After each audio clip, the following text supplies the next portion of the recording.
Hey guys, welcome back to my channel. It's Yam, and for today's video, as you can read from the title down below, we will be unboxing this Prestigio 3-axis handheld gimbal for smartphones. If you want to know more about this product, then please keep on watching. I bought this Prestigio gimbal last March pa. My father bought this one in a store in Cebu and late na padala here in Negros due to ECQ, and ngayon lang talaga ako nagkataong mag-unbox nito, guys.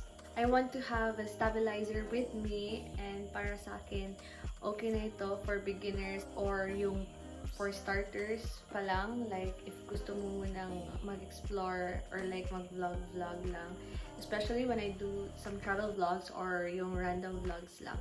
This Prestigio 3-axis handheld gimbal, I think I bought this for only around 2,800 pesos only, and may kasama siyang case.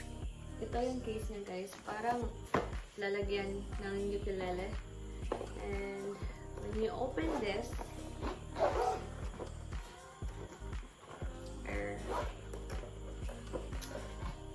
look, may strap siya sa loob. So, yeah, very handy yung gimbal if you want to gala or go somewhere. Okay, so let's unbox this Prestigio gimbal. This one is iOS and Android ready pala ito, guys. And this gimbal is good for horizontal and portrait, manual zooming, 9 to 12 hours operation, portable and lightweight, panorama, time-lapse, doubles as power bank, adjustable arm, and of course, my built-in monitoring system din ito.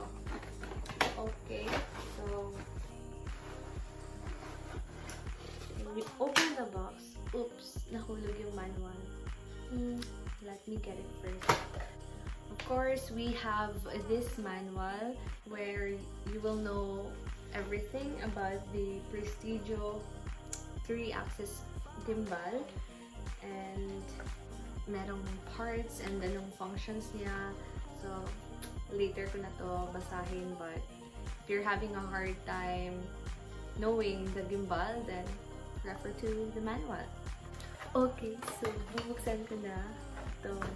Well, nabuksan na yung box, but let's get this foam, yung protection niya or like cover na una mong makikita pag inilabas mo siya sa box.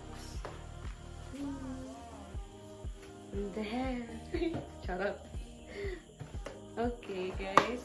So here's the gimbal. And yun.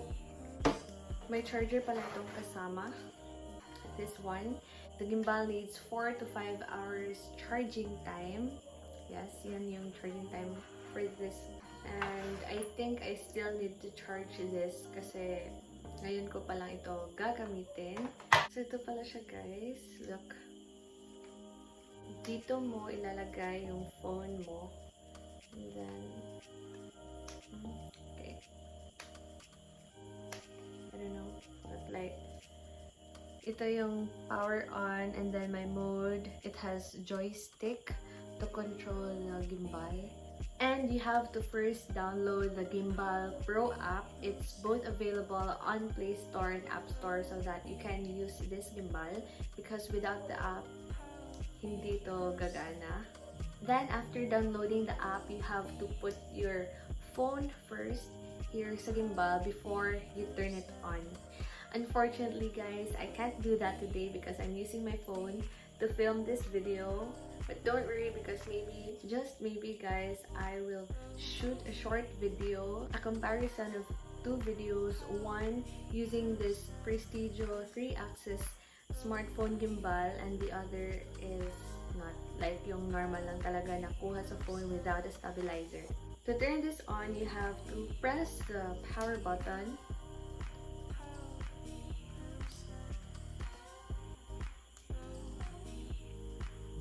See, like, may blinking lights pa dito, guys. Blinking blue light. And then I don't think this will work because hindi pa ito na-charge ever. This one's for zooming, and then if you want to take a photo, you press it here. And I think ito yung charging port thing kung saan may lalagay yung charger. So yes. But this one's not connected sa phone ko. You also have to turn on the Bluetooth on your phone, guys, para ma-connect yung Gimbal Pro and this gimbal so that you can use it na. I just think, guys, that I have to explore and spend more time with this baby right here. I just have to read the manual and watch videos, more YouTube videos about this one if I want to know more about how to shoot or use this 𝐓 𝐓𝐄 3-axis gimbal. But eventually, I think if I use this frequently, I'll get the hang of it. To take a closer look of the gimbal, here it is.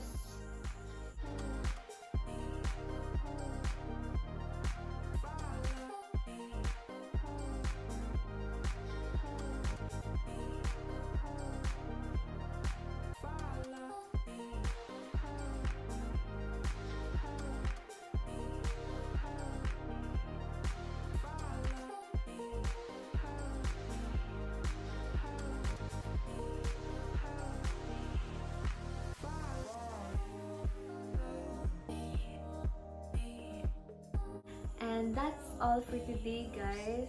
I think this will be a short video. And thank you for watching this video until the end. I hope I was able to give you the information you needed before buying this gimbal. I'm pretty sure this one's worth it for around 2,800 pesos only. And magagamit mo naman talaga siya. Super. As in, super smooth yung videos nyo whenever you use a stabilizer when you shoot or film a video.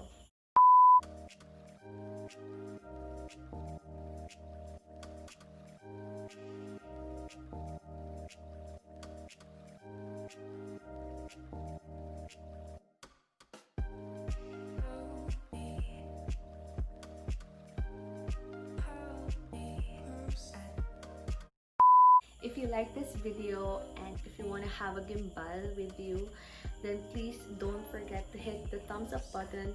Comment down below what are the videos you want to see next here on my channel.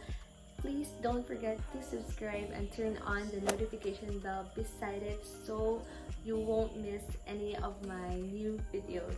This is Yamyam, and once again I'm saying goodbye and see you next time. Let's make more videos, guys. Bye!